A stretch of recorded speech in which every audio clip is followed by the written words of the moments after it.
Parce que lorsque je me rends compte que je tombe déjà amoureux de quelqu'un, je me détache. Parce que sinon, je vais faire des choses qui n'ont pas de sens. Moi, avec les femmes, je suis quelqu'un de très libéral. C'est-à-dire que je ne suis pas un exemple à suivre parce que je ne suis pas quelqu'un de fidèle en amour. Celui qui vient demander un service ne doit jamais venir les mains vides. Comment est-ce que tu arrives à cette conclusion? Parce que tu n'as pas de l'argent à proposer à quelqu'un qui t'aide, rends-toi utile. Même si tu ne sais pas faire quelque chose, aie au moins la compétence de pouvoir trouver des gens qui savent faire ces choses. Il y a des gens qui ont tellement la pression dans leur travail. Quand tu les vois, ils sont dans la grosse voiture, mais ils ont juste besoin de parler à quelqu'un et de pleurer. Est-ce que tu ne contribues pas à tuer la musique camerounaise? En tant qu'entrepreneur culturel, à quoi ça me sert de signer 20 artistes qui chantent bien et signer un Yangono qui, entre guillemets, pour les puristes, ne chantait pas bien et qui me générait de l'argent? Plume d'élite, le programme des éditions Argent Livre qui transforme votre rêve en réalité. En 28 jours, nous vous accompagnons pour écrire votre livre, puis nous assurons l'édition et la communication. Rejoignez-nous et partagez votre histoire avec le monde. Rendez-vous sur argentlivre.com. Ta fils, comment ça se passe avec les femmes? Avec les femmes, dans quel sens? Avec les femmes, tu es un homme, avec tout ce que tu as pu accomplir, tout l'argent que tu as, que tu ne veux pas nous dire que tu as. Comment ça se passe avec les femmes? Tout d'abord, moi, avec les femmes, je suis quelqu'un de très libéral. C'est-à-dire que je ne suis pas un exemple à suivre parce que je ne suis pas quelqu'un de fidèle en amour. Ça veut dire quoi en français? Ça veut dire que si je suis quelqu'un qui est amené à être polygame, donc avoir une vingtaine ou trentaine de femmes, mais c'est juste l'argent qui me manque. Comment ça, c'est l'argent qui te manque, ta vie? Si tu voyais chaque jour. Non, j'estime que plus de femmes égale more girls, more women, more problem. Plus tu dois avoir les femmes, plus tu dois avoir de l'argent. Et donc, c'est comme, par exemple, les enfants, pareillement. Moi, j'ai un gosse qui aura 6 ans cette année, dans un mois. Et moi, je me suis dit, pour que mon fils grandisse dans des conditions optimales, il faudrait que, avec mon niveau de revenu actuel, je peux me permettre d'avoir un seul enfant. Si je dois avoir 2 ou 3, je dois avoir, mes revenus doivent se multiplier par 2 ou par 3 au même rythme que j'ai des enfants. Donc, c'est pour ça que je fais très attention pour ne pas mettre au monde de quelqu'un qui va venir souffrir. Et je ne peux pas me permettre ça.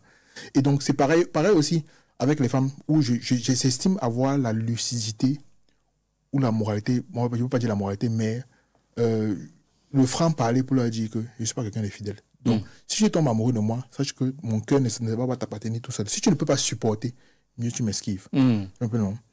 Et donc, et pour aller même plus loin, à ceux qui me demandent pourquoi est-ce que tu n'es pas marié, je dis toujours que se marier, c'est un investissement que je ne peux pas me permettre aujourd'hui de le faire. Pourquoi? Parce que, au regard de ce que je représente pour la société, pour ma famille qui est très grande, et forcément, quand tu épouses une femme, tu épouses aussi sa famille. Tout à fait. C'est minimum 25 000 € que tu mets au sol. 25 000 €. Et donc, si j'ai 25 000 € maintenant, je ne vais pas le mettre dans un mariage, je vais le mettre dans mon chantier pour le terminer. Tu vois un peu. Et donc, c'est donc après que je vais réfléchir au mariage. Tu vois un peu. Parce que je ne veux pas être dans le mimétisme. Je suis un leader et pas un suiveur. Je ne veux pas me marier parce que les gens de mon âge se marient. Ça n'a pas de sens. Ça ne make pas sens. Un peu non. Je veux me marier parce que je cherche un équilibre. Et l'équilibre, là, je ne peux pas l'avoir actuellement au regard de ma manière de vivre. Parce qu'on ne se marie pas pour les yeux des gens. C'est une erreur. C'est clair, oui. Et donc, moi, par exemple, je fais minimum 6 à 8 mois de l'année hors du Cameroun. Là, je suis en France, ça fait quasiment presque 1 mois et demi. Un peu. C'est-à-dire que j'ai une vie sociale très complexe. Je ne fais pas 2 semaines dans un pays. C'est compliqué pour moi. Et donc, lorsque tu décides de te marier, c'est-à-dire que tu veux une vie de famille, tu veux une vie, on va dire quoi, métro, boulot, dodo, une vie vraiment conventionnelle. Je ne peux pas avoir une vie conventionnelle. Il faudrait déjà avoir une femme qui t'accepte tel que tu es, qui accepte que tu es quelqu'un qui soit absent, qui comprenne qui puisse comprendre ce que tu fais, et qui puisse t'accepter avec tes délits, tes différences, etc. Un peu. Donc, on va dire que oui, mais tu vieillis déjà, etc. Je dis que oui, ça veut dire que vous vivez dans une société de conventionnelle où, parce que tout le monde pense d'une manière, ça veut dire que tout le monde a raison. Je suis désolé. Je connais beaucoup d'amis qui sont mariés, qui ont mis parfois beaucoup de millions dans des mariages qui n'ont pas tenu 2 mois. Et je suis désolé. C'est-à-dire que on parle beaucoup, les célébrations de mariage font beaucoup de bruit chaque samedi. Oui. Mais les gens ont honte de dire le nombre de demandes de divorce qui vont les tribunaux, qui sont quasiment équivalents. Oui. Donc, à un moment donné, et donc, vu que j'ai une vie sexuelle assez débridée, et vu que je ne suis pas un modèle dans ce domaine-là, je pouvais toujours l'occulter pour ne pas frustrer les gens. Parce que si les gens comprennent ma manière de penser, on va dire que je suis un débauchard, on pourra dire les gens vous diront des choses assez complexes, mais ce sont des choix de vie. Et mes choix de vie sont toujours basés sur mon équilibre mental et émotionnel. Je ne fais pas les choses pour plaire aux gens. Je dois être en paix avec moi-même. Voilà pourquoi est-ce que je dis aux gens que ce que tu penses de moi, ça glisse sur moi. Parce que tu n'es pas moi, tu ne connais pas mon vécu, tu ne sais pas ce que j'ai, par quoi je suis passé, tu ne sais pas ce qui me rend heureux. Et comme on dit, même les jumeaux ne sont pas identiques. Ce qui rend quelqu'un heureux ne rend pas forcément heureux. Non, il n'y a pas de modèle standard de vie ou de réussite. Je suis fier d'être parent d'enfant. Je suis épanoui sexuellement. Et je fais de ma vie ce que je souhaite ou ce que je veux. Non, et pour le reste, ça dit que je ne vais jamais venir demander à quelqu'un combien de coups tu fais sur ta femme, combien d'heures tu vous mettez au lit, etc. Ça ne m'intéresse pas. Mais ce qui peut m'intéresser sur quelqu'un, c'est est-ce qu'il est heureux et comment est-ce que je peux contribuer à son bonheur. Non. Donc, et c'est ça, en fait, le problème de nos sociétés où des gens ont faim. Non, les gens sont en insécurité permanente et à tous les niveaux. Mais tout ce qui les rend heureux, c'est de voir les gens souffrir et de fouiner dans la vie des autres pour trouver de la satisfaction à voir les autres faibles ou s'appuyer sur ce qui peut être un objet de dénigrement ou de rigolade. Et donc, tellement les gens souffrent et que dans leur détresse, ils aimeraient voir les autres souffrir comme eux. Tout à fait. Et s'ils voient des gens qui arrivent à réussir ou être exemple de tout reproche ou être à l'abri comment on dit ça, du besoin. Non, pas vraiment de besoin, pour être à l'abri d'attaques. Oui. Ils vont aller fouiner tout que possible pour pouvoir trouver de quoi est-ce qu'ils vont appuyer dessus. Et moi, comme je dis, peu importe ce que tu vas dire de moi, je crois ce que tu veux, j'accepte. Non. Et ce que tu penses de moi, non seulement ne m'intéresse pas, mais ne m'influence pas. Parce que ce que j'aimerais faire, je vais le faire.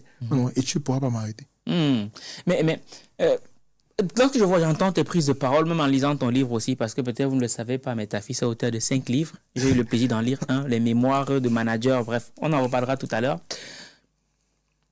Tu parles beaucoup de Dieu. Oui. Du coup, j'imagine que tu as une relation particulière avec Dieu. Oui. Et est-ce qu'on peut avoir cette relation-là avec Dieu et avoir une vie, comme tu l'as dit, je reprends tes mots, de débauche? Est-ce que c'est compatible? Disons que il faut être honnête envers Dieu.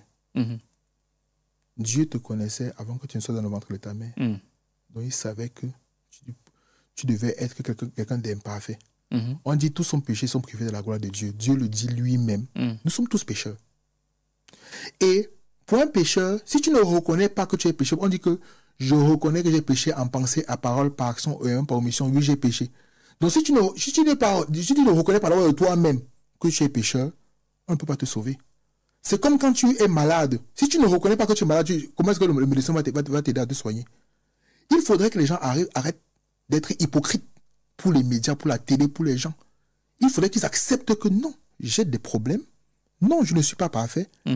Mais Dieu n'est pas venu sauver les gens qui sont saints. Il est venu sauver les pécheurs. Et c'est pour ça que ma relation avec Dieu est franche et honnête. Quand je vais vers Dieu et lorsque j'évoque Dieu, c'est parce que je lui ai dit que moi, quand tu m'as créé là, tu le savais déjà que comme je venais là, je devais être quelqu'un de pas très correct. Et c'est pour ça qu'en permanence, j'ai besoin que tu m'aiguilles. Et que même malgré toutes mes erreurs, j'ai quand même un esprit qui pense à toi. Et que même dans ma retraite spirituelle, lorsque j'évoque ton nom, je te rappelle que Seigneur, je ne suis qu'un pécheur. Aie pitié de mon âme. Et c'est important de le rappeler. Ne pas vivre. Parce que tu peux mentir les hommes, mais tu peux mentir à Dieu. On est d'accord. Dieu connaît ton cœur. Puis que c'est lui qui l'a créé. Donc, comme on dit aussi dans la culture populaire, si tu as honte de Dieu, il aura honte de toi le jour J. Donc, je dis toujours, ce n'est pas parce que tu parles de Dieu que tu es un saint. Non. Non, ça c'est clair. C'est parce que tu as la crainte de Dieu et que tu reconnais qu'il est ton boss. Et j'ai vraiment des relations particulières avec Dieu. Et c'est quelque chose que je n'ai jamais dit de face caméra. Mais j'ai eu la chance d'avoir la visitation de l'Esprit Saint où j'ai dit que depuis le matin d'enfance, j'ai des rapports particuliers avec Dieu. On m'a dit que est-ce que vous avez vu Dieu? Oui, j'ai vu Dieu. J'ai vu la lueur qui représente Dieu. J'ai parlé avec l'Esprit. Et c'est ça, ça arrive dans quelles circonstances? Est-ce que tu peux nous raconter? Les gars, on a une excuse là. Ouais, on m'a dit quoi?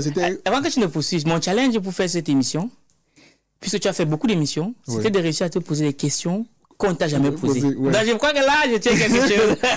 Quelque chose d'important. En fait, c'est quelque chose que je n'ai jamais dit en public, en télé, mais c'est quelque chose que j'avais vécu. C'est, comment dire, quelque chose de paranormal qui m'est arrivé.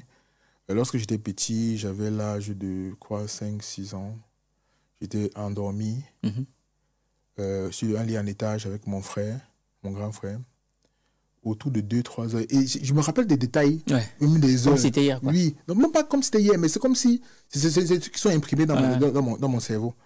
Autour de 2-3 heures, j'ai vu une lueur apparaître par la fenêtre. Ah oui. Oui. Et ça s'est ouvert. La fenêtre s'est ouverte. Et une nuit est entrée. J'étais endormi. Ça m'a réveillé. Je vois une lueur blanche qui envahit la pièce. Je regarde mon frère. Je me pose la question, pourquoi est-ce que c'est là que moi qui le vois? Qui s'est réveillé. Oui. J'essaie de secouer mon frère, il ne se réveille pas. Je ferme les yeux pour ne pas voir la lumière.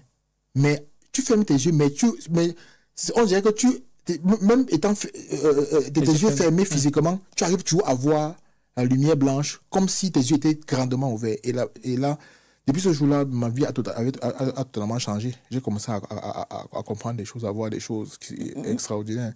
Mais tu vois cette lumière, est-ce qu'il y a un message qui se passe? Il y a un message qui m'a été destiné, qui m'a été parlé. C'était pas un langage d'homme, tu vois, non. Mais tu vois, quand tu te sens envahi par une lumière, elle te parle, mais pas en langage d'homme. Non. L'échange est fait, mais ce n'est pas que bonjour mon fils, comme dans les films de cinéma, non. C'est c'est seulement sa présence et l'échange qu'il y a. Ce n'est pas comme un langage ressenti plus. C'est un ressenti qui te donne des détails et qui te parle des choses que tu ne peux pas expliquer en langage d'homme, mais qui sont gravées en toi. Non, ça dit que c'est comme un flux d'énergie qui te donne des informations. Un lot d'informations. Tu vois, non? Et donc, après ça, bizarrement, j'ai commencé à faire des rêves. Les jours qui suivaient, où dans notre cours, je voyais des serpents, un serpent qui se baladait, disant que ce que Dieu t'a donné là, retrouve, soit mon allié, on peut faire des grandes choses. Oui, c'était compliqué. Je me suis dit, et donc, heureusement, j'avais ma grande sœur qui était très chrétienne depuis l'enfance. Je l'en avais parlé, je ne suis pas sûr qu'elle se souvient de ça jusqu'aujourd'hui. Je l'en avais parlé, je lui ai dit, j'ai donné 6 ans, hein. C'est-à-dire que j'étais vraiment très éveillé pour un enfant de 6 ans, tu vois. Je lui ai expliqué que, bon, voici ce qui s'est passé, j'ai fait tel rêve, c'est ce qui s'est passé, et depuis là, je fais des rêves bizarres, oui, un serpent vient à la cour, il me propose de travailler avec lui, machin. Elle me dit qu'à chaque fois la prochaine fois que tu fais encore un rêve comme ça, fais le Notre Père qui est aux cieux, et je vous salue Marie. C'est comme ça que c'est arrêté. Waouh. Donc, et là, j'ai compris en fait que la parole, le nom de Dieu ou le nom de Jésus-Christ est quelque chose de très important. C'est un peu. C'est-à-dire que, crois-le ou pas, j'ai expérimenté plein de choses. C'est un peu. Comme tu as dit tout à l'heure, tu m'as dit que oui, je vois que tu dans mon livre, je parle beaucoup de Dieu. Oui. Je te prends un second exemple. Oui. Tout bête. Je suis avec un de mes artistes que je vais citer, Ténor Anjamena. Oui. On sommes logés à l'hôtel.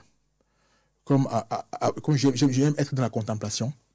En soirée, vers 23h, je suis au balcon. Je regarde les étoiles. J'aime bien ça aussi. Voilà. Surtout quand il n'y a pas de pollution lumineuse. Voilà. Là, je suis dans mes réflexions, je passe du bon temps. Je me dis que je prends un peu d'air frais avant d'aller me coucher. Et c'est que quand tu réfléchis parfois de toi-même, il y a toujours des idées qui peuvent te venir à l'esprit et tout ça. Il y a quelque chose qui vient dans ma tête en me disant, toi qui aimes toujours encore dire que oh Dieu là. Bon, Si Dieu est fort, non, demande qu'il fasse un miracle, on voit là maintenant.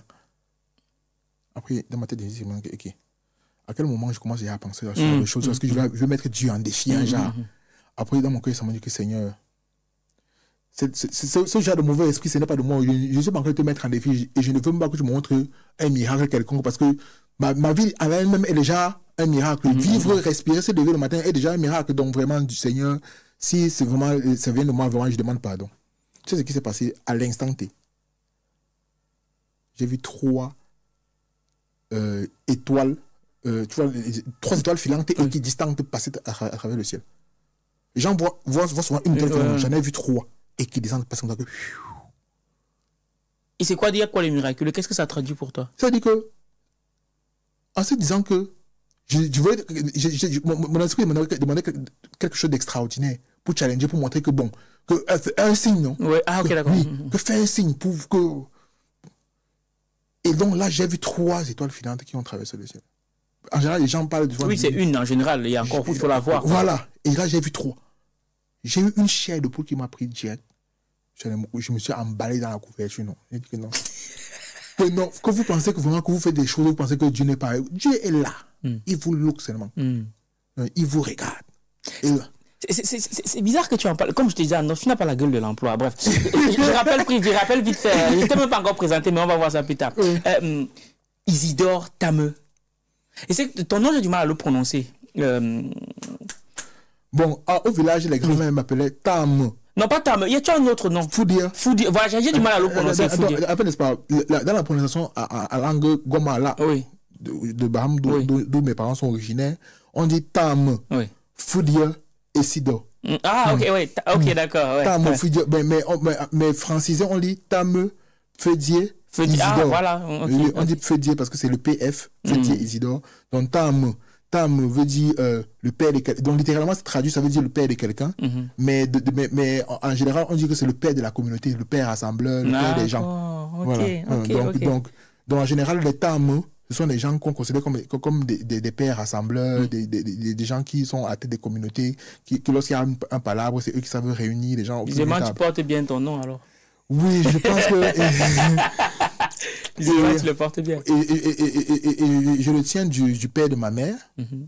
Donc, mon père m'a donné ce nom en hommage à son beau-père, qui est le père de ma mère, de la grande famille Tamajan, qui était un policier, l'un des premiers cadres d'administration dans le village Baham, dans les hauts plateaux de l'Ouest Cameroun, et qui a fondé une très grande famille, là, on appelle la famille Tama. Ouais, donc j'ai la chance d'hériter, d'être son bombo, son homonyme, voilà. Et est-ce que tu penses que les noms qu'on donne aux enfants ont un impact dans leur vie? Effectivement, c'est très très important le nom que tu peux donner à un enfant. Donc, parce que moi, par exemple, mes 2 noms et mon prénom sont hautement symboliques. Tam, c'est pour rendre hommage au père de ma mère, donc au beau-père de mon père. Fédier, ça veut dire que je suis Tam, fils de Fédier, qui est le nom de mon père. Et Isidore, c'est le père adoptif de mon père, qu'il a accueilli quand il est venu à Yaoundé. D'accord. Qui se retrouve être le grand-père de Choupo-Moting. Ah, ok. Oui. Ok. Donc le père adoptif de mon père qu'il a accueilli à Yaoundé, et c'est le grand-père de Choupo-Moting. Donc le père de Choupo-Moting et mon père ont quasiment grandi dans la même maison à Yaoundé. Je précise juste, Choupo-Moting, c'est un grand footballeur international camerounais qui a joué au PSG, il a joué au Bayern de Munich, voilà. Voilà. Donc tu vois que la symbolique, c'est le parent de ma mère, le père de ma mère, mon père et le père adoptif de mon père. Donc c'est-à-dire que c'est un triple patriarcal. Donc c'est-à-dire que lorsque tu portes déjà ce type de nom, c'est-à-dire que tu as une responsabilité d'être comme quelqu'un qui encadre et qui protège et donc ça se voit dans ma vie de tous les jours, un peu non, où mes actions au quotidien sont des actions de rassemblement. Où on se dit, pourquoi est-ce que tu es entouré de beaucoup de personnes? Tu loges toujours beaucoup de personnes. Voilà. C'est parce que, en fait, c'est ces noms-là, c'est-à-dire que m'ont donné, comment dire, une mission divine. De pouvoir être un père pour beaucoup qui n'ont pas de parents. Waouh, en tout cas, je ne m'attendais pas à voir cette discussion-là avec toi, mais ça ne me surprend pas. Ouais. Quand j'ai lu ton livre, ça ne me surprend pas du tout, pas du tout. Ok, super. Bonjour ma personne personnelle, j'espère que tu vas bien, qu'il t'arrivera des choses bien, tu l'auras bien compris. On reçoit aujourd'hui Tam Feusier Isidore. C'est qu'il n'a pas d'habitude, on l'appelle ta fils. Ouais. On a voulu changer un peu, tu vois. Je tiens à préciser que Tam Feusier Isidore, j'ai quand même fait quelques recherches. Hein. Donc, tu es né le 5 avril 1987 à Yaoundé. Ouais, à l'hôpital central. À l'hôpital central Yaoundé. Et tu as plusieurs casquettes. Il a tellement de casquettes. On va prendre quelques-unes juste. Auteur, compositeur, producteur, manager, écrivain. Ça, je pense que c'est le titre qui m'a le plus fait plaisir. Écrivain de 5 ouvrages. Et celui que moi j'ai eu l'honneur de lire, c'est les mémoires de manager d'artistes et de projets culturels au Cameroun. C'est surtout ça que moi j'ai pu lire. Et c'est top. Mais tu es aussi le fondateur justement d'un label. Nuevo Mundo Africa. C'est ça. Et dans ce label, tu as eu à collaborer avec plusieurs grands noms de la musique africaine, de la musique camerounaise, Sissou, Loco, Ténor. J'oublie, il y en a plein d'autres que Salaciel. Mais parmi cette liste, il y a un nom qui est revenu et qui m'a interpellé. Nyangono du Sud. Ouais. Garde ça dans la tête parce que je reviens tout à l'heure. Dans mes notes, j'ai mis son nom en gras. Je reviens tout à l'heure là-dessus. Et tu as eu 5 fois le prix de meilleur manager camerounais. Ouais. Comme par hasard, avec 2 années d'intervalle à chaque fois. Et aussi, l'un de tes ouvrages, c'est le guide pratique du manager artiste en Afrique. Et le cap que tu as pris, le cas d'étude, c'est le Cameroun. Maintenant, je rappelle, vraiment, restez bien attentifs. Parce que je vous ai dit, mon challenge, c'est de lui poser des questions qu'on ne lui a jamais posées. Et je rappelle que nous, on enregistre en direct de Ultimate Pod à Cachan. C'est un studio qu'on a mis en place pour recevoir des invités de son calibre. Vous voyez comment il est grand là, quoi. C'est comme ça que son CV est grand. Donc, tous ceux qui veulent faire dans la musique, qui font dans la musique, écoutez attentivement ce qui va se passer. Regardez ce qui va se passer. Donc, pareil, je dis ça parce que nous sommes dans le podcast de l'écrivain. Et au-delà de la musique que tu fais, ça m'a permis de voir aussi l'autre facette des acteurs de la musique. Parce que quand je te lis, il y a des démarches très profondes dans ce que tu dis. Très, très, très profondes. Et c'est même pas que tu t'en rends compte. D'ailleurs, ceux qui ont pu écouter ce que tu disais en rapport avec le surnaturel, ils ont pu déjà capter que c'est beaucoup plus profond que ça. Donc, ça nous fait énormément plaisir de recevoir un homme qui a autant de casquettes, mais qui surtout a à cœur de transmettre par l'écrit. Parce que je trouve qu'un livre comme celui-ci, je recommande vivement ceux qui veulent faire dans le management des artistes musiciens, de prendre le temps de lire ce livre-là. Parce que beaucoup ne vont pas à l'école chez nous. Très souvent, c'est le quartier 1, 2, 3, 4, machin. Malheureusement, il n'y a même pas d'école, en fait. Et voilà, il n'y a pas d'école, justement. Et ils ne prennent pas le temps de se former. Tout se fait dans le tas. Sauf qu'il y a un côté, justement, dans la gestion des humains qu'il faut apprendre. C'est ça. Et justement, enfin, bref, on va revenir sur ton livre tout à l'heure. Donc, et nous, on a un programme d'écriture baptisé Plume d'élite dans lequel on accompagne, justement, les auteurs. Et je ne sais pas, pour le week-end de l'écrivain, peut-être 2026, si ton agenda le permet, nous, on aimerait vraiment t'avoir parmi nos panélistes pour que tu puisses nous aiguiller un peu plus là-dessus. Bref, si vous souhaitez en savoir plus par rapport au programme Plume d'élite, on vous met tout dans le premier commentaire de la vidéo. Bon, ta fils, je ne vais pas te laisser, je ne vais pas dire que présente-toi parce que tu es trop présenté. Ceux qui ne connaissent pas taper sur Internet, T-A-P-H-I-S. Voilà, vous tapez, il y a tout ça là-bas. Sur Wikipédia, il y a un petit résumé. Ouais. Bon, pour cette émission, on va t'appeler Tam. Je vais pas dire Tam. Le phonème, je l'ai. Comment j'ai le phonème là? Tam. Ok. Voilà. Est-ce que tu as déjà donné un gourmand à une femme? Oui, plusieurs fois. Et c'est quoi le gourmand qui t'a le plus marqué, que tu as eu à donner à une femme? Je pense que, je ne sais pas, mais en fait, en général, il y a certaines femmes qui pensent qu'elles peuvent me posséder. Je peux être leur possession, tu leur appartenir. Ouais. Et malheureusement, pour moi, je me suis interdit de tomber amoureux. Ah. Oui. Parce que tomber amoureux rend faible. Malheureusement. Oui, c'est vrai. Malheureusement. Et beaucoup d'hommes puissants dans ce monde sont tombés par amour. Oui. Mais il y en a aussi qui sont construits grâce à l'amour. Non, c'est-à-dire que moi, personnellement, lorsque je me rends compte que je tombe déjà amoureux de quelqu'un, je me détache. Waouh. Parce que sinon, je vais faire des choses qui n'ont pas de sens. Comme quoi? Comme quoi? Comme quoi? Non, c'est-à-dire que l'excès d'attention, Et comment ça va pas de ça? Non, attends, j'explique. Non, parce que l'excès d'attention, n'est-ce pas? On dit que tout excès nuit. Oui, on est d'accord. Je peux faire tout dans les excès en général. Et je me connais. C'est-à-dire que commencer à se dire que si je n'avais même pas de 30 minutes, j'aurais l'impression qu'il y a un tsunami qui t'a emporté quelque part. Tu vois un peu. Ça peut me rendre fou, en fait. Tu vois un peu. Donc, c'est-à-dire que pour éviter d'être prisonnier de cet amour-là, je préfère être soit au milieu, soit me détacher totalement. Tu vois un peu, non? Et du jour au lendemain, tu ne vas pas comprendre que je t'appelle plus, je ne dis plus rien. Wow. Non. Parce que parce que plus je me sens trop amoureux, trop attaché, là, je ressens que je laisse du flanc. Non. Et si je laisse trop de flanc, tu peux m'abattre facilement, tu peux me manipuler. Tu vois un peu, non? Et donc, on dit aux gens qu'il faut apprendre à se connaître. Et ce n'est pas une honte de se connaître. Et se dire que moi, si je tombe amoureux, je ne veux pas être jaloux. Je ne veux pas. Je me refuse d'être jaloux. Tu vois un peu, non? Je me refuse d'avoir mal parce qu'on m'a trompé. Tu vois un peu, non? Si je me trompais, moi, il m'en fout. C'est pourquoi il m'en fout. Pourquoi? Parce que j'aurais eu suffisamment de recul pour ne pas mettre le cœur, comme on dit. C'est perturbant, ça. Oui. Parce qu'il y a des gens qui sont détruits psychologiquement à cause de l'amour. Qui sont détruits, que même professionnellement, ils sont détruits. Parce qu'ils ont mis trop d'émotions. C'est le trop plein d'émotions-là qui détruit beaucoup de personnes. Mais tu peux être amoureux sans pour autant... Non, tu ne peux pas être amoureux à moitié, sinon tu es faux. Donc je préfère que tu saches que je ne t'aime pas ou bien que je ne t'aime pas trop. Non, je ne t'aime pas plus que nécessaire. Donc je te respecte. C'est pour ça que je te dis la vérité. Que même si je t'épouse, je ne veux pas être fou amoureux. Je veux t'aimer le strict minimum. Non, et sache que si on m'en donne, sans que je t'aime déjà trop, je vais me détacher de toi. Je vais te donner les congés. Les congés de la... Non, on voit souvent dans les films, les gens qui on te dit que non, que je n'ai rien contre lui, mais il faut qu'on se donne du temps. Tu penses que c'est pourquoi? Parce qu'il y a des gens qui ne savent pas faire les choses à moitié. Et lorsqu'ils sont tellement amoureux, ils deviennent espiègles. Ils font des erreurs. Et tu penses que le crime passionnel sort d'où? Ah, ça, c'est à la folie, ça. Non, c'est ça. Aimer à la folie. Non, mais tu ne dois pas aimer à la folie. Si, non, justement, non.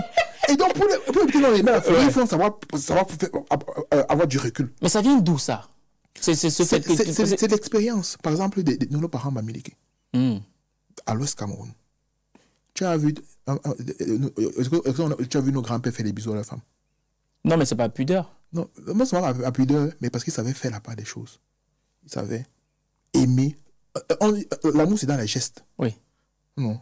Ce n'est pas dans le proving ou le démontring, comme on dit entre guillemets. Tu vois oui, on est d'accord. Oui. Voilà, il faut savoir aimer avec la juste mesure. Tu vois un peu, non? Pour ne pas te laisser emporter. Et parce que aimer en excès peut te faire du mal et peut faire du mal à ton agence parce que tu ne te rends compte. Oui, non. tout excès nuit. Oui, parce que étant même trop amoureux, tu peux te couper même des gens qui te sont proches par amour, juste pour pouvoir rester so close. Et donc, à quel moment tu te rends compte que tu es dans l'excès? Si tu ne mets pas, il y a des garde-fous. Ou tu penses que les gens qui commettent des crimes passionnels, là, c'est parce qu'ils n'étaient pas normaux. Derrière un crime passionnel, tu étudies les profils. L'une de mes séries préférées, tu sais laquelle c'est? C'est Esprit criminel. Derrière un crime ou derrière un criminel, parfois se cache un bon père de famille. Oui. Derrière un psychopathe, parfois se cache un gentil médecin ou un gentil policier ou un gentil enseignant. Et donc, lorsque les gens n'arrivent pas à se regarder dans la glace et se dire des choses, et de savoir quelles sont leurs limites, on passe le temps à vivre dans le mensonge et à vouloir ressembler à une société qui est fausse. À tout point. Pourquoi? Je t'explique jusqu'à quel niveau les gens sont faux dans la société même est fausse. C'est quoi? C'est que tout le monde dans l'espace public répugne le porno, que non, c'est pas bien, tout ça. Mais les millions de vues qui sont sur les vidéos porno... Non, ce sont les chèvres qui regardent. C'est connu, c'est les chèvres. Voilà. La musique religieuse fait des millions de vues. Des milliards. Des milliards de vues. Qui écoute? C'est les gens qui disent qu'ils ne partent pas à l'église. Mais ils peuvent écouter parce que c'est beau. Ah bon? Oui. C'est les gens qui ne partent pas à l'église qui vont te dire que non, ils sont athées. Mais lorsqu'ils ont les vrais problèmes, ils mettent des playlists de gospel. Ah oui, ok, d'accord, c'est ce que je veux dire. Tu vois un peu. Oui, oui. Donc, c'est parce qu'on vit dans une société qui est fausse, où les gens n'arrivent pas à s'assumer tel quel. Ils n'arrivent pas à se dire des choses en face. Non, est-ce que... Ils n'arrivent pas à se dire que, écoute-moi, ils n'arrivent pas à se dire que, ma chérie, je t'épouse, mais je ne peux pas t'être fidèle, par exemple. Ça aura empêché beaucoup de mariages et beaucoup de gâchis. Ouais, je vois Si les gens auraient pu dire à leur femme que je t'épouse, certes, mais tu sais que je suis un bordel, entre guillemets, excusez-moi du mot, non, et que ça peut arriver que tu te trompes. Non, et à sa femme de dire que je sais que tu peux me tromper, mais pardon, utilise le préservatif pour protéger notre couple de maladies. Non. Et si l'inverse se produisait aussi? Ça peut arriver. Voilà pourquoi les sociétés modernes, ça les trash, hein, honnêtement, mais c'est réel. Dans les sociétés comme en Occident, il y a ce qu'on appelle les couples échangistes. Oui, c'est vrai. Non. Et qui permet de pouvoir garder l'équilibre de la famille. Quand tu connais ta personne, tu sais que ta personne, si madame est une voyou, le monsieur est un voyeur, tu vois.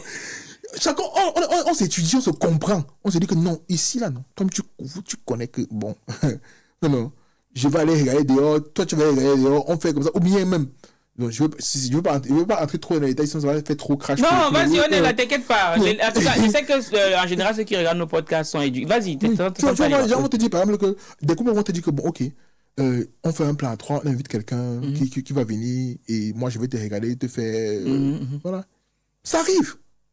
Donc, ça veut dire que, si je comprends bien, toi, tu serais, par exemple, arrêtons-nous peut-être au niveau de l'échangisme, toi, tu serais pour une société dans laquelle il y a ça, c'est officiel, c'est légalisé et tout. Pas légalisé. Oui. À cause des mœurs. Oui. C'est un peu trop. Un peu non. Oui. Mais je suis pour se dire qu'il ne faut pas occulter que nous ne sommes pas faits du même bord. Il existe des gens qui ont des pratiques qui leur sont propres et qui les rendent heureux. Il ne faut pas forcément en faire campagne, mais il faut intégrer que les gens peuvent être capables de faire ce genre de choses. Et ça, il faut respecter leur choix, dans leur intimité. Non. Et même pour leur équilibre mental. Oui. Non. Parce qu'il y a des gens qui sont extrêmement frustrés à en devenir fous. Parce qu'ils n'arrivent pas à trouver l'équilibre. Ou ils sont tellement frustrés par la société qu'ils ont l'impression que non, les gens ne les comprennent pas, ou ils se sentent enfermés ou comprimés. Et ça crée autre chose. Mais est-ce que quelque part, l'homme est... Bon, c'est vrai qu'on dit que l'homme est un animal social, mais quelque part, il y a aussi la raison. Si on se laisse aller à toutes nos pulsions, on devient des animaux. Quelque part, il faut que la raison nous rappelle que, bon, ok... L'homme fait partie de quel règne? Oui, mais on dit... L'homme fait partie de quel règne? C'est le règne animal, mais Très bien. animal social. Ça, ce n'est que des mots pour masquer des dérives. Mais non, on a une raison quand même. Est-ce que c'est parce que j'ai envie de te frapper que je vais le faire? Qu'est-ce qui différencie un acteur de porno et un bonobo?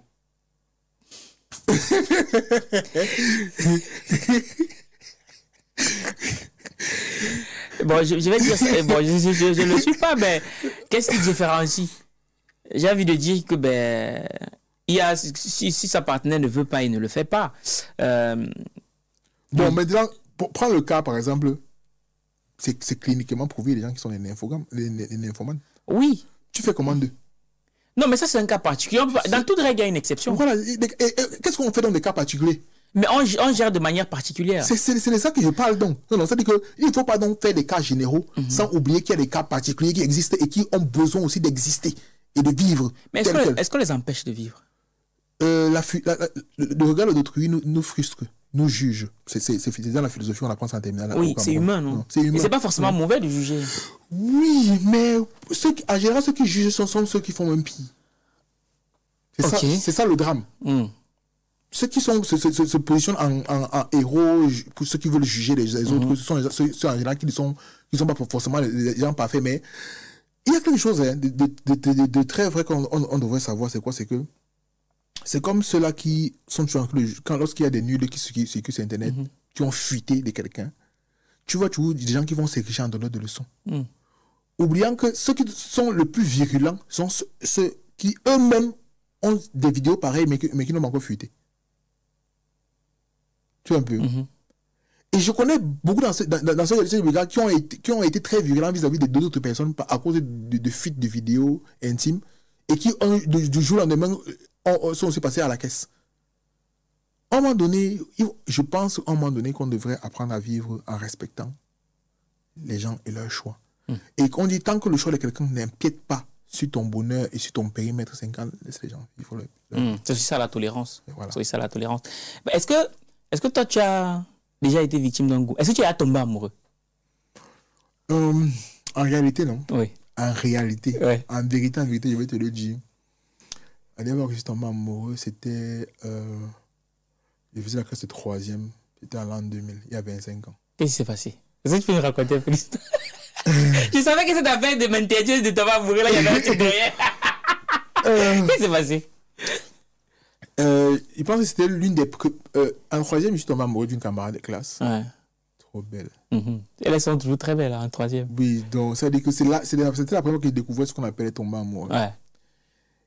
Mais, c'est que un gars qui tombe amoureux pour la première fois, tu peux être inspiré dans ta méthode, dans ta démarche. Ouais. Non, tu peux, et comme j'écrivais beaucoup, entre écrire une lettre, envoyer à ta camarade, après ça fuite, ça sort, on rit, voilà, tu vois un peu. Ça, c'est là que j'ai compris que tomber amoureux peut faire mal aussi. Oui, oui. Voilà, tu vois un peu. Et donc, j'avais même écrit une chanson. Ah, pour la fille? Oui. Ah, je suis devant être amoureux. Oui. C'était une reprise de Science Super Crew. Ok. Angela. Oui, bien sûr. Ouais. Et je me rappelle plus de le mais il disait que Angela, mon cœur bat pour toi. Ah, t'es si belle. Ouais, dis-moi en commentaire si c'était une bonne technique de drague, parce que là. Tu es si belle comme le soleil. Mon cœur bat ce soir. Non. Plume d'élite, le programme des éditions Argent Livre qui transforme votre rêve en réalité. En 28 jours, nous vous accompagnons pour écrire votre livre, puis nous assurons l'édition et la communication. Rejoignez-nous et partagez votre histoire avec le monde. Rendez-vous sur argentlivre.com. On se voit ce soir quand maman n'est pas là. Ouais. Le mec, il avait... Donc j'avais réécrit la chanson de Science Super Crew en 3e. Waouh. Alors, après, je me suis dit que, tiens, ta fille, toi aussi. Donc, c'est qu'un cas amoureux peut te faire chanter. Tu peux subir des railleries de tes camarades. Non, tu peux te faire insulter. Tu peux te faire barrer même. Oui. Donc, vraiment, il ne faut plus laisser ça. Il faut plus que ça t'arrive, ce genre de choses. Bon, attends, mais déjà, tu es amoureux, tu fais quoi? Tu chantes pour elle? Comment ça se passe? Et puis, comment ça se passe? En fait, il y a trop de choses qui sont passées. Ouais, on veut savoir, on a le temps. Non, j'ai écrit des lettres, j'ai fait des chansons et tout ça, j'ai subi des railleries, etc. Donc, tout ça te frustre. Tu vois un peu, non? Et là, tu te dis, tiens, non, pour ne plus être une victime de tes sentiments, on arrête tout. Gars, faut modérer, faut modérer. Non. Parce que ceux qui ne s'étaient jamais adressé la parole ont trouvé l'occasion de te la... Mais finalement, elle avait dit oui ou non? C'est des choses que je vais réfléchir. On m'a fait ça aussi. Et voilà, réfléchir pendant combien de temps? Je l'ai que toute l'année. Ah, toute l'année? Ouais. Elle n'a jamais répondu. Elle n'a jamais fini. Je me souviens plus très bien, mais c'est que c'était mal passé. Et aujourd'hui, est-ce qu'elle a essayé de revenir au bout de... Je dis qu'il y a 25 ans, je sais plus, ça s'appelait Angela ou Pamela, je ne sais plus, je ne me rappelle même plus du prénom, tellement c'était une situation qui m'avait vraiment dégoûté. Tu l'as plus jamais revu? Ouais, je me souviens même plus de qui c'était. C'était? Ouais, un peu. Et donc, mais ça m'a donné une leçon pour la vie. Non. Que, tiens, tomber amoureux c'est bien, mais ça peut te faire du mal. Non. Et donc, comme je ne veux pas me faire du mal ou m'auto-mutiler, j'ai décidé que, beau chose là. Doucement. Voilà. Et donc, avec aussi la vie d'adulte, tu te rends compte que c'est parce que c'est la télé qui nous trompe. Comment ça? C'est-à-dire que la télé ou les médias nous vendent un type de femme parfaite et un type de fantasme qui correspond avec le modèle que la société veut et tout ça. Et pourtant, ce n'est pas forcément le cas. On est d'accord. Et ça nous trompe beaucoup et ça nous induit en erreur. On se dit que bon, si ce n'est pas comme ça, c'est que ce n'est pas bien. Après, notre jugement est faussé. On se retrouve dans tellement de frustrations inutiles et bêtes qu'on aurait pu éviter. Donc moi, je préfère toujours rester dans le juste milieu, dans l'essentiel. Ce n'est pas pour être méchant. Un peu, non? Mais c'est pour... Comme dit, vous connaîtrez la vérité et la vérité vous affranchira. Ouais. Je préfère dire la vérité que le courir dans un mensonge qui finira par me rattraper, je pourrais te le dire que bon, je t'aime bien. On passe de bons moments ensemble et ne prends pas pour un con. Un peu non. Sentons-nous bien entre adultes. Non. Faisons des choses d'adultes. Mais si tu veux novelas, allume la télé. Énorme. Énorme.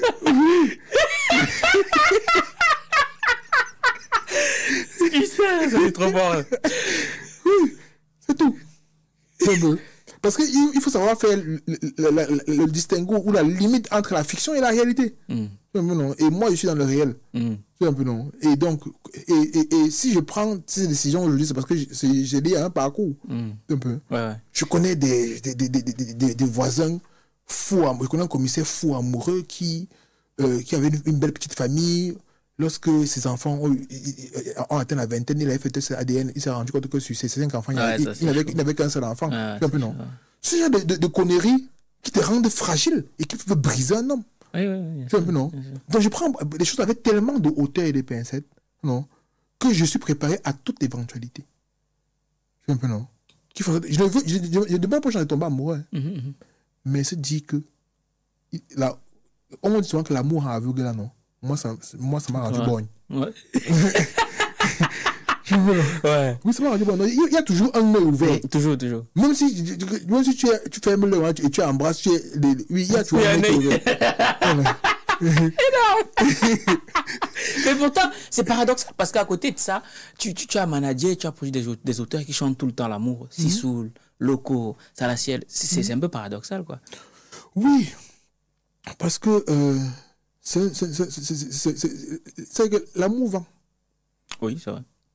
Le 14 février, c'est une embrouille qui est née pour vendre des chocolats, vendre des fleurs. On est d'accord, les industriels. Oui, parce que c'est ça, un peu. Mais l'amour vend et l'amour fait aussi mal. C'est-à-dire que la preuve d'amour ultime, c'est se sacrifier pour les autres. C'est ça que le manager fait tout le temps. Et donc, on dit, Dieu a tellement aimé ce monde qu'il a envoyé son fils unique. Et son fils unique a fini où? Sur la croix. Très bien.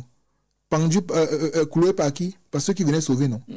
Tu vois donc où peut amener l'amour des hommes. C'est violent, non? Oui, c'est violent, oui. C'est-à-dire qu'il a tant aimé, donc Dieu qui nous a créés a tant aimé le monde, l'amour ultime, qu'il a envoyé son fils pour vous sauver, pour nous sauver, et en retour, on l'a crucifié. Bah oui, bon, c'est même aussi ça. C'est-à-dire que ça résume exactement ma manière de penser. Tu auras beau tant aimer les gens et que tu auras beau vouloir les sauver, c'est eux qui vont te tuer. Et en même temps, l'amour, c'est un don de soi. Oui, c'est ça. Oui. Okay. C'est que le fort. Ouais. Yes, ok. Moi, en tout cas, en lisant ton livre, il y a une phrase qui m'a marqué. On en parlait en off. J'aimerais savoir comment est-ce que tu arrives à cette conclusion-là. C'est lui, étant donné que tu es producteur, forcément, il y en a beaucoup. Dans l'un des podcasts que j'ai eu à écouter de toi, tu dis que tu t'es toujours posé la question de savoir comment est-ce que tu peux te rendre utile. Ouais. Voilà. Notamment avec la fédération de baseball et tout le bazar, là. Bref. Tu dis, celui qui vient demander un service ne doit jamais venir les mains vides. Ouais. J'aimerais savoir comment est-ce que tu arrives à cette conclusion, parce que je la partage totalement. Bon, il y a quelque chose que j'estime en général. On me dit toujours, un grand frère qui m'a toujours dit que les problèmes ne finissent jamais. Les gens auront toujours des problèmes. Mais lorsque tu veux construire des relations sur le long terme, même si tu as un bon grand, pour être un bon petit, il faut être serviable. Ouais. Tu deviens le bon petit des bons grands lorsqu'ils savent que tu peux leur servir. Ouais. Si tu peux, on peut envoyer le bon petit là, nous prendre le numéro de la fille là. Ouais. Voilà. On peut envoyer notre bon petit nous acheter les bières. On peut notre bon petit de laver la voiture. On peut avoir... Parce qu'en retour, tu sers à quelque chose et derrière tu sais que non, mes grands sûrs, lorsque j'ai besoin d'eux, ils sont là pour moi. C'est en fait à tous les étages de la société. Il faut savoir que il faut toujours se dire que non, qu'est-ce que j'apporte dans notre collaboration? Qu'est-ce que j'apporte dans notre entretien? Qu'est-ce que j'apporte dans notre partenariat? Est-ce que tu serais toujours le demandeur? À quel moment Parce que si tu es toujours demandeur, on te switch et tu ne manques à personne. Donc, lorsque tu n'as pas de l'argent à proposer à quelqu'un qui t'aide, rends-toi utile. C'est comme dans nos familles. Qu'est-ce qu'on disait toujours quand on partait en vacances chez nos oncles? Que le matin, il faut vous lever, laver au moins le sol, laver au moins la voiture. Oh non. Parce que quand même, vous dormez chez quelqu'un, il vous paye le petit déjeuner. C'est des rapports, des échanges, de bons procédés. Tu vois un peu. Et il y a des gens qui ont l'impression que non, parce qu'ils souffrent, dans leur tête, on doit tout leur donner. Non. Tu souffres, certes, mais qu'est-ce que tu apportes? Qu'est-ce que tu peux apporter? Donc, quel est ton apport? Je dis toujours qu'il faudrait que ton numéro sonne solution et non comme problème. Tu vois un peu? Parce qu'il y a des gens que, lorsque le téléphone sonne, on regarde, on dit que... Oula, lui. Ouais. On a tous déjà conseillé. Il y a des messages qu'on n'ouvre plus. Voilà. Oui. Et ça fait mal. Oui, grave. Pourtant, si on dit, ton téléphone sonne, on dit que, bon, mon petit, attends un peu, je vais un peu... C'est à ça que tu dois ressembler. Parce que pourquoi on dit que non, le petit, c'est là, il peut nous servir à faire quelque chose. Donc, parfois, il dit aux jeunes que parfois, n'est-ce pas, on ne demande pas d'avoir de gros diplômes, de doctorat, etc. Il faut apprendre à faire quelque chose, être serviable. Même si tu ne sais pas faire quelque chose, aie au moins la compétence de pouvoir trouver des gens qui savent faire ces choses-là. Oui, c'est vrai, c'est très puissant, ça. Oui, c'est vrai. Oui. C'est clair. Oui. Il y a des sociétés de services qui vivent comment? La mise en relation. La mise en relation. Oui, c'est vrai. Si je sais que non, il y a mon petit là, il a le numéro de tout le monde. Si je veux un plombier, si je veux un cuisinier, si je veux un cordonnier, il connaît tout. C'est une compétence. Je dis toujours qu'il ne faut jamais négliger sa compétence. Il y a des gens qui ont réussi leur vie juste parce qu'ils avaient le numéro de belle-fille. De belle-fille. Oui, t'inquiète, j'en connais. Voilà, tu vois. Et c'est une compétence. Donc, on sait donc que non. On sait donc que quand le numéro s'y appelle, que le numéro s'y là peut nous servir, dès qu'on l'appelle le petit, c'est là. Si, peut-être, je suis avec mes combis, on veut sortir, et comme il veut dire mes amis, mes proches, et qu'on veut sortir, et qu'on veut habiller la table de jolies beautés, de jolies filles, on sait que non, le petit, c'est là peut nous activer même 4 belles filles là, comme ça, qui sont les pots de fleurs pour agrémenter notre soirée. Facile. C'est une compétence. C'est pas le must qu'un parent peut souhaiter son enfant dehors, mais ça arrive. Et ces choses qui arrivent. Donc, c'est toujours qu'il faut savoir te demander que à quoi est-ce que je peux servir? À quoi est-ce que je peux aider? Si tu as dans ton esprit que à chaque fois que tu as un problème, tu sais qu'il y a toujours un grand sur là qui peut m'aider, qui m'aide toujours pour rien. À un moment donné, pose-toi la question de en quoi est-ce que je pourrais aider le grand là pour qu'il soit fier de moi? Non. Et qu'il ne soit pas fâché un jour lorsque je l'appelle. Tu vois un peu. Donc, ça veut dire que ton devoir serait de réfléchir à ce que tu peux apporter en plus. Parce que celui qui est milliardaire ne va jamais attendre de devoir l'argent. C'est comme... Oui, c'est même la chose la moins importante qu'il peut t'apporter. Oui, et donc, pour ceux qui ont des gens dans leur famille qui sont des milliardaires ou des gens qui sont super riches ou super à l'aise, il y a toujours un vieux père là qui est toujours sale, bizarre, qui énerve toute la famille, mais il est toujours là. Oui, c'est vrai. Vous pensez qu'il est là pourquoi? On a toujours un oncle ou un parent qui a toujours... Moi, je suis avec quelqu'un, mais qui énerve tout le monde, mais il est toujours là. Mais il est là pourquoi? Il est là parce qu'il sait à quelque chose. Oui, il sait forcément quelque chose. Oui, ok, je vois ce que tu veux dire. Oui, il sait forcément... Oui. Voilà. Et donc, même s'il ne dit pas à ta mère, lui, il connaît des choses que ta mère ne sait pas. Pourquoi? Parce que il sait se taire, il sait gérer des commissions, tu vois un peu, il sait être efficace. Et donc, à un moment donné dans la vie, il faut savoir non, que il est dans de bonnes grâces. Pourquoi? Parce qu'il sait, il rend service. Il rend un service que la personne à qui il rend ne peut pas faire de lui-même.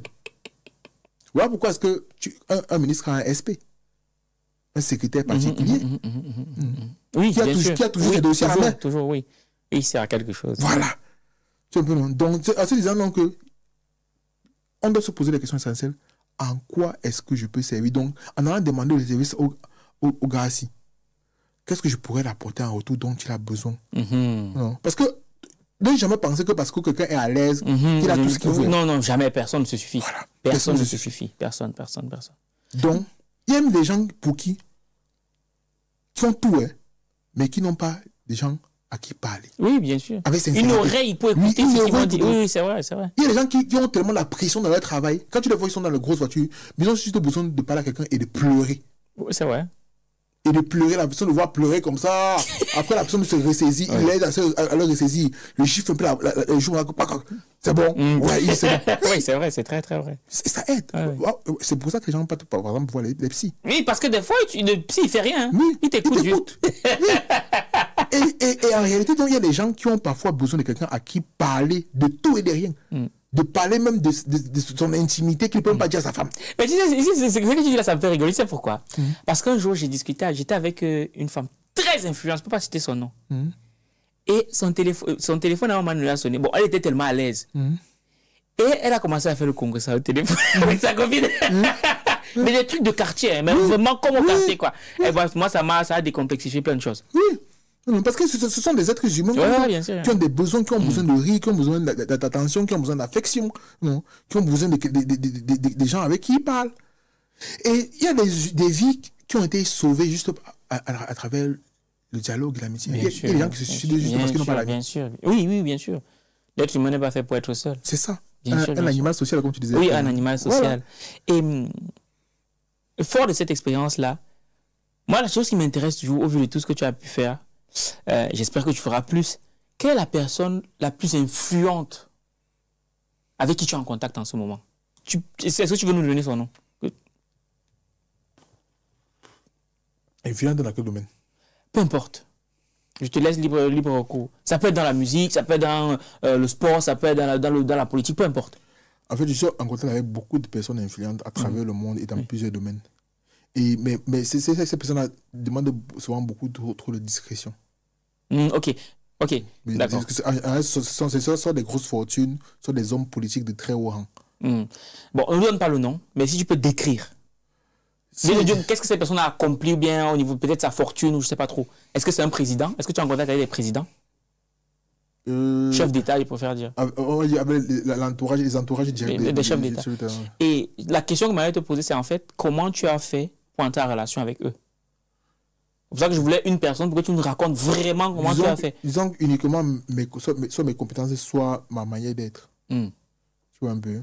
Parce que, au regard de ce que les gens disent que j'ai accompli au quotidien, j'ai toujours été ce gars extrêmement décomplexé, qui aime rire, bien sûr. qui aime partager, qui aime des rapports sains et tout ça. Et ça a toujours fasciné beaucoup de personnes qui m'ont rapproché. Je me rappelle une anecdote, je pense lorsqu'il va voir ce podcast, parce qu'il me suit beaucoup en silence, il va sourire. Je connais un jeune Camerounais milliardaire qui a touché son premier million d'euros à 17 ans. Il vivait en Espagne. Ah oui, 17 ans. Wow. Ouais, 17 ans. Dans quoi il faisait quoi? Je pense qu'il recyclait les restes d'huile d'olive. Waouh! Ouais. Comme donc, quoi là? Les déchets d'huile d'olive. Ah oui. Donc, c'est-à-dire qu'il y avait une entreprise qui prenait les déchets, partait déposer. Et il a fait garder ça pendant du moins ce qu'il m'a expliqué. Là, et donc, ces paiements de transport de ces déchets-là, dont les déchets d'une entreprise étaient la première d'une autre. Oui. Wow. Donc, il a fait ce transport-là pendant 1 an, sans toucher d'argent. Au bout de ses 18 ans, quand on l'a payé, 7 ans et demi, là, quand on l'a payé, c'était le million d'euros. Waouh, ok. Donc, c'est quelqu'un que je ne le conseille ni l'un ni d'Ève. Ouais. Il m'a écrit sur Facebook il y a quelques années. Il me dit: bonjour, ton fils, je te suis, j'aime ce que tu fais. J'aimerais être ton ami. Wow. Et je peux te dire qu'il y en a au moins comme ça 3 milliardaires camerounais qui m'ont contacté, 2 sur Facebook et 1 sur Instagram. Des gens pour qui ça dit que lorsque tu évoques leur nom, ça dresse les poids de la peau, tu vois, mais des gens qui sont, comment on dit, intouchables ou bien inapprochables, mais qui m'ont écrit sur les réseaux sociaux. Pour un X ou pour un Y, tu vois. Et là, en me disant que oui, je vois ce que tu fais, j'aime ce que tu fais, j'aime ta personnalité, j'aime comment tu te comportes, j'aimerais ton ami ou j'aimerais travailler avec toi, j'aimerais qu'on fasse un projet ensemble. Ce que tu fais pour le Cameroun, pour la musique, j'aimerais que on implémente ceci ou cela. Tu vois un peu, non? Ouais. Donc, c'est juste ça. Et là, dans les voyages, dans les couloirs d'aéroport, bien dans les réunions, etc., tu crois des gens qui te disent qui t'appellent par ton nom. Et tu dis que, hey, Oui, Donc, il me connaît. Non, mais oui, tu connais, c'est vous les stars. On voit ce que vous faites, c'est bien. Continuez seulement. Tu dis, ah tiens, ça veut dire que ce que je fais là, je pensais que donc, je courais dans le sac, pourtant il y a des gens qui apprécient. En effet, en effet. Mais en tout cas, s'il y a un truc qui m'a marqué chez toi, c'est ton humilité, ta simplicité, sachant que tu as quand même travaillé avec des gros noms de la musique. L'humilité précède de la gloire et l'orgueil la chute. Justement, très très belle punchline qu'il y a dans le livre aussi, et que tu as aussi dit dans l'un de tes podcasts. Sisoul, ténor, loco, salaciel. Numérica, oui, Numérica. Je sais même pas ce qu'il devient Numérica. Bref, ça c'est un autre sujet. Ouais. Mais avec tout ça, comment est-ce que tu fais pour rester aussi humble? Comment est-ce que tu fais? Bon, on est d'accord, ce n'est rien par rapport à beaucoup de personnes, mais c'est déjà un petit quelque chose. Oui, c'est pas rien, certes. Oui. C'est même beaucoup pour certains. Oui. Mais ça sert à quoi? Je dis toujours que, on dit que non, ouais, tu es star, ou tu es célèbre. Je dis que non. Je suis la conséquence de mon travail. Il y a une nuance. Si je ne faisais pas bien, on n'allait pas me connaître ni me respecter. C'est sûr, oui.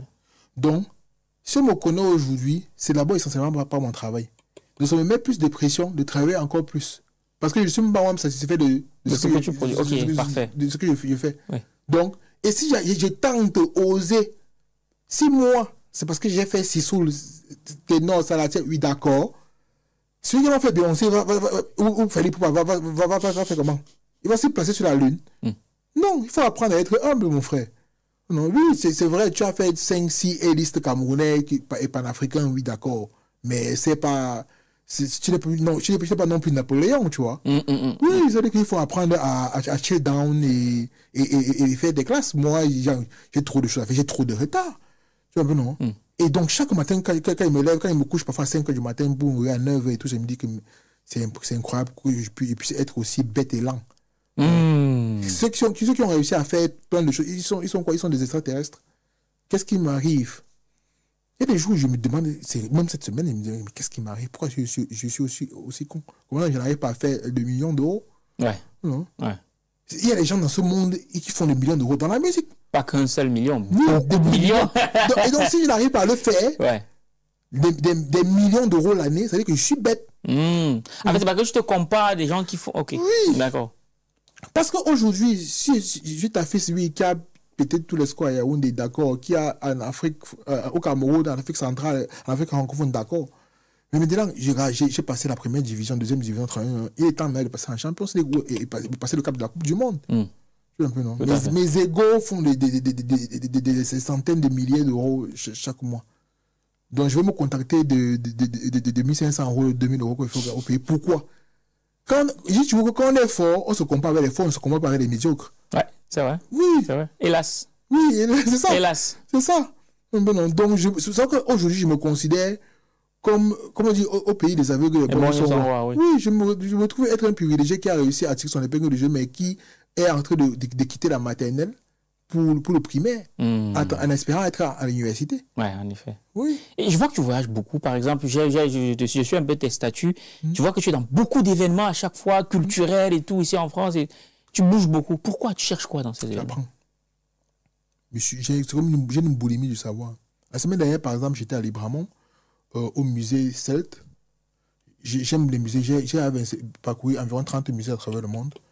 Parce que j'aime apprendre. Parce que pour mieux se projeter, il faut apprendre de ce qui s'est passé. Il faut connaître le passé. Oui. Et quoi de mieux que les musées qui sont des témoins de l'histoire. J'aime aller dans les musées, j'aime voir, j'aime tâter du terrain. Oui.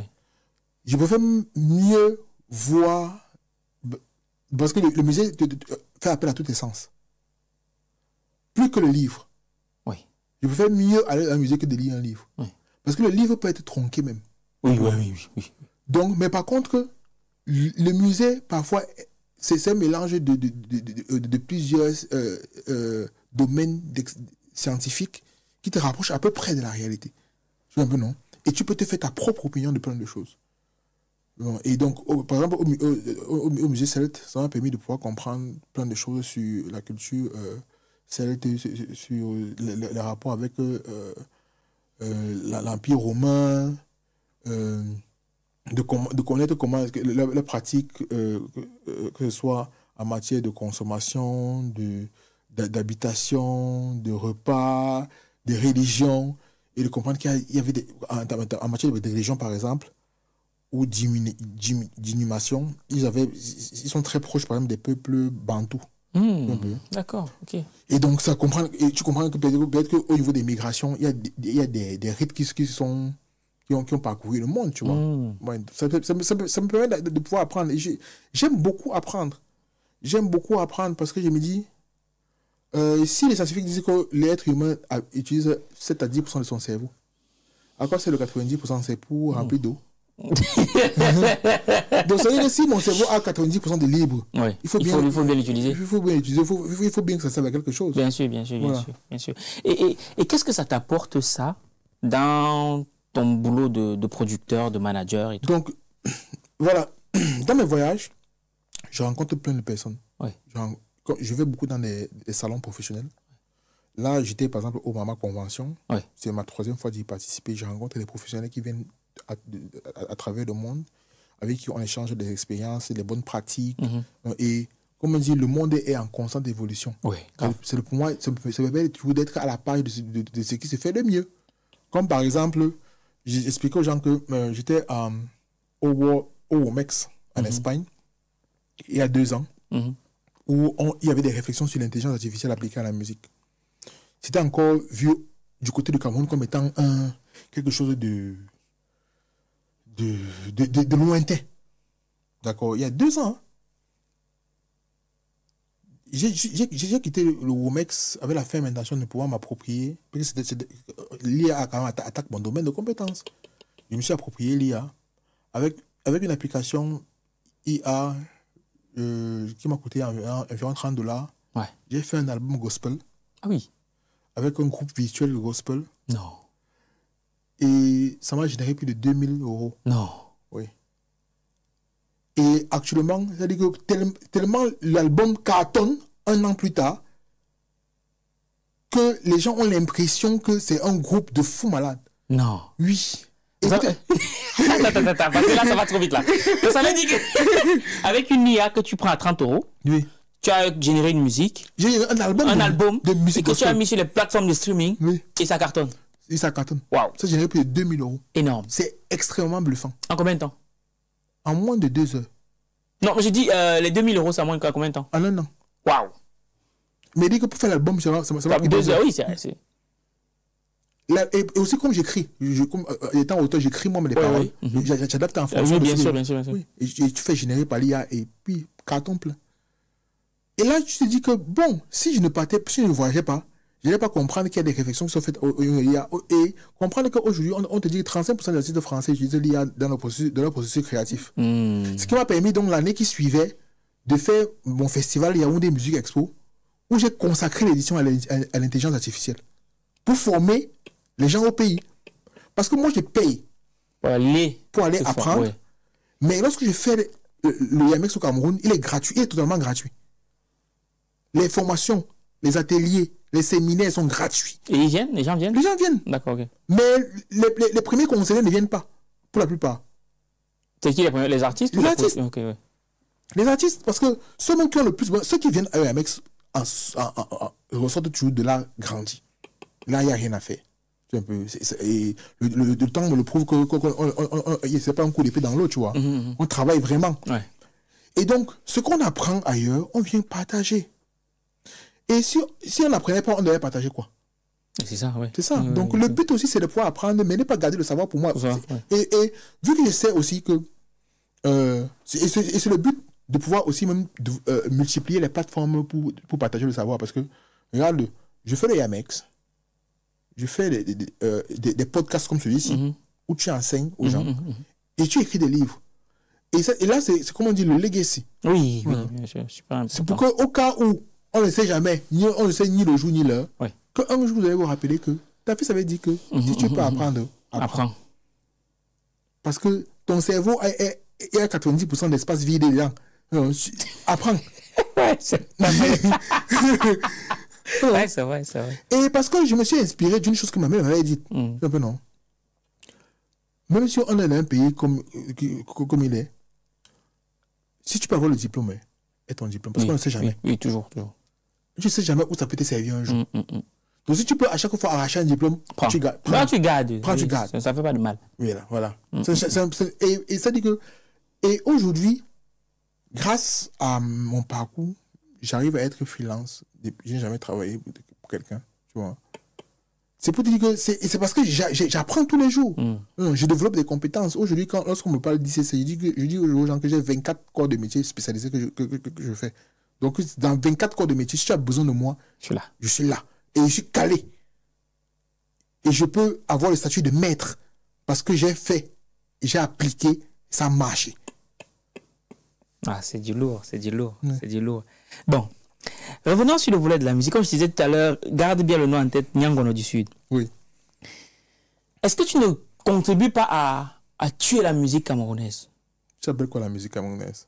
Bon, les musiciens, les gens qui produisent, les Camerounais qui produisent de la musique, si tu préfères. Parce que, attends, comment on peut bosser avec Sissoul, Loco, Salaciel, Ténor, et bosser avec Nyangono? Bosser dans quel sens? Non, tout ce que moi j'ai vu, c'est il y a eu une collaboration entre Nuevo Mundo Africa et Nyangono. Je ne sais pas dans quel sens c'est fait. Donc maintenant, ça doit nous dire. Moi, je suis un professionnel de la musique. Oui. D'accord. Oui.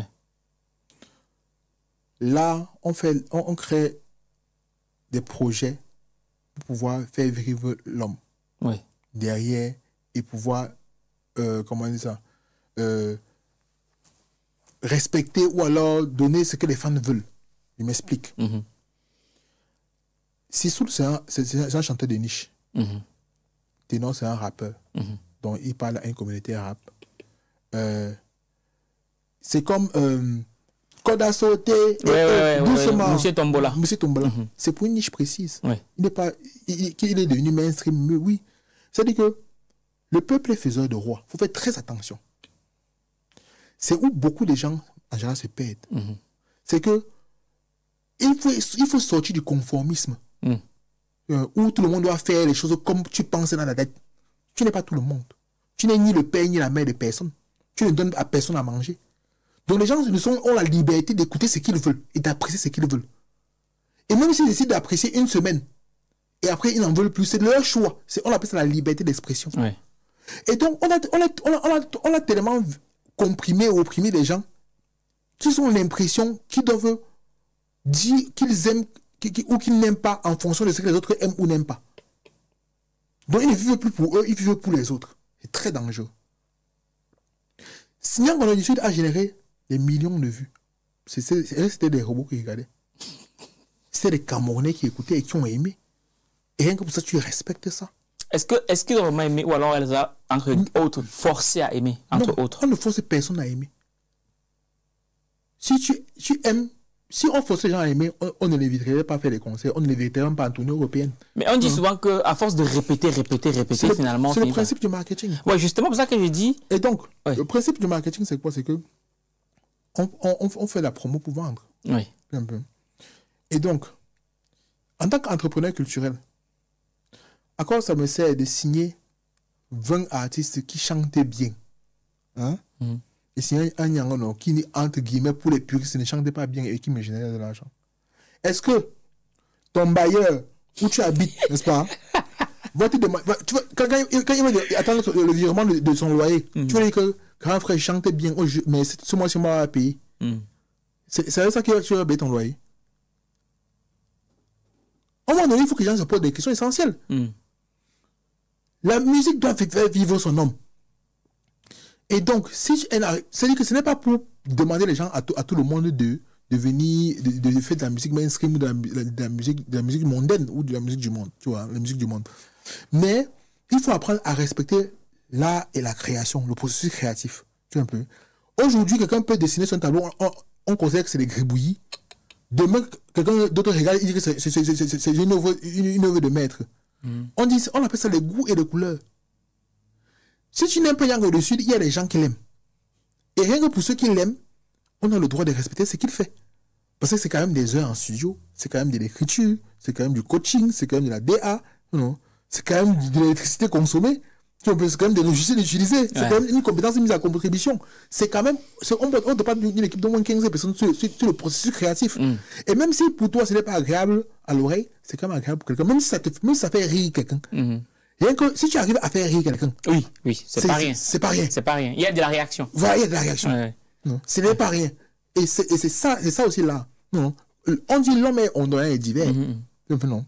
Dans cette divergence, comme quand je dis souvent aux gens que lorsque tu regardes un film, la logique voudrait que tout le monde supporte l'acteur. Oui. Mais il y a des gens qui supportent le chef bandit. Oui, aussi. Voilà. Ça s'appelle de la liberté. Parce que tu ne sais pas de quoi est fait la personne qui supporte le chef bandit. Il se voit au chef bandit, il s'inspire du chef bandit. Tout à fait. Il aime le chef bandit. Et quand on tue le chef bandit, il a mal. Tu vois? Ouais. C'est ça en fait. Et donc derrière Yangono, je vois, au-delà de l'artiste, je vois un monsieur, un papa qui renaît et qui vit. Parce qu'on ne fait pas ça pour être guignol. Hein. C'est un travail de passionné. Je vois une renaissance d'un monsieur qui est heureux à travers sa musique. Non. Qui arrive à avoir du contact avec les gens. Je vois un papa qui parfois te dit que je ne veux pas de cachet. Je veux juste que les gens m'applaudissent. Ah oui. Oui. Il y a rien pour... Parfois, il y a rien pour lui qui le rend plus heureux que ça. Wow. Et ça, tu respectes, tu vois. Parce que quand tu connais l'humain, il y a des gens qui ont tellement vécu de frustration, où on a dit que vous ne serez jamais rien, vous serez tous les derniers. Où ils ont toujours fait des œuvres, on les a rigolé. Le jour où on les applaudit, il faut respecter ça. Mais du coup, comment entre Nyangono du Sud et Nuevo Africa Mundo, c'est quoi? C'est producteur, c'est manager, c'est distributeur? C'était du conseil. Oui. Du conseil et de la distribution digitale. D'accord. Ouais, donc ces équipes de management travaillent avec nos équipes en matière de conseil, de stratégie, marketing, etc. Ouais. Et qui étaient bien sûr rémunérés. Bien sûr. Et en retour, on faisait aussi de la distrib pour eux. Non, et on les aidait dans les placements, dans les pitchs, etc. Pour pouvoir placer. C'est un travail, quoi. Oui, bien sûr. Voilà. C'est un travail. Ok. Mais c'est vrai que c'est impressionnant. Et toi, aujourd'hui, à titre personnel, s'il fallait donner une note sur 10 à la musique de Yangono, tu donnerais combien? Je dirais qu'il y a des chansons de Yangono que j'aime bien. Il y en a que je n'aime pas du tout. C'est laquelle tu as préférée? Je pense que c'est celle qui a le plus marché, là. Quoi, Foup Fap? Non. Ça ne me revient pas en tête. Je pense que si j'avais mon téléphone, j'allais checker. Mais j'aime bien. Comme par exemple, il y a une chanson... En fait, c'est pas moi, vraiment, je suis quelqu'un qui écoute de tout. Ouais. Et je ne fais pas de jugement de valeur sur l'œuvre de quelqu'un. Tu vois un peu. Ce qui fait donc que, tu vois, le bâton de manioc, ça c'est Joël Lafleur. Ouais. J'aime bien. Un peu, non. Mais l'artiste en lui-même me sort un peu parfois par les narines, mais je respecte ses efforts. Tu vois un peu, non. Et comme on dit, je ne peux pas cracher sur le travail des gens parce qu'il n'est pas dans les standards. Il y a des gens qui l'aiment comme ça. Et rien que même si c'est 2 ou 3% de la population qui l'aime comme ça, tu respectes le choix des gens. Oui. Non. Comme aujourd'hui, par exemple, il faut savoir une chose. Si on prend un artiste de métal ou de rock, on l'amène au bas là, chez les mères. Ils n'ont pas dit que c'est des sorciers. Si. Tout à fait. Voilà, tu vois. Oui, c'est vrai. Voilà. Donc, aujourd'hui, les mêmes qui ont applaudi au Gangnam Style, veulent donner les leçons de morale à Yangono. C'est vrai. Les gens qui ont dansé Koda sauté, doucement, vas-y doucement, position 1, 2, c'est bon ça. Ils vont donner des leçons de morale à Yangono. Qui dit que mon enfant part à l'école.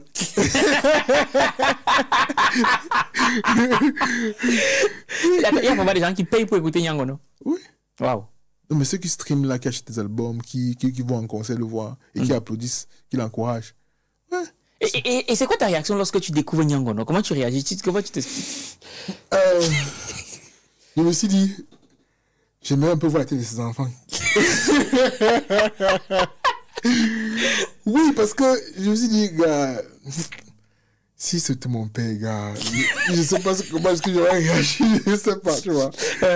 Ouais, parce que en fait, ça peut, on peut en rire, mais ça peut faire mal Lorsque tu vois ton père Ouais. faire ce qu'il aime faire et se faire moquer. Il s'est fait rayonner, il s'est fait moquer. Lui, donc, c'est comme ça que moi, je l'ai pris beaucoup plus comme un père de famille. Tu vois un peu, non? Qui se fait plaisir. Et pour rien que pour ça, non. J'ai dit que le père, on a ça. Tu vois un peu, non? On ne vit qu'une seule fois. Fais ta chose. Tu vois un peu, non? Surtout que ça fait des années, il chante. Hein? Oui, et donc, des gens qui ont étudié durant les années, les mêmes qui les étudiaient, quand il y a eu du succès, dans cette derrière lui. Oui, bien sûr. Voilà. Non, donc, en fait, il est comme une leçon de vie, non, de persévérance. Ouais. Que tu n'as pas besoin forcément d'être un chanteur, avoir comme Loco ou Sissoul pour percer au Cameroun. Non, ou sur des marchés. Tu vois, un peu. Il suffit juste de pouvoir apprendre tes erreurs, d'améliorer, de pouvoir t'entourer, et voilà quoi. Non, pour moi, même, à la limite, même, c'est une masterclass. Vous savez, il a fait plus de 10 ans de musique. Oui, bien sûr. Et que du jour au lendemain, cap, il a fait un truc, il a fait le tour du Cameroun, il est en tournée internationale, il est à Dubaï, il est en France. Hein. Plume d'élite, le programme des éditions Argent Livre qui transforme votre rêve en réalité. En 28 jours, nous vous accompagnons pour écrire votre livre, puis nous assurons l'édition et la communication. Rejoignez-nous et partagez votre histoire avec le monde. Rendez-vous sur argentlivre.com.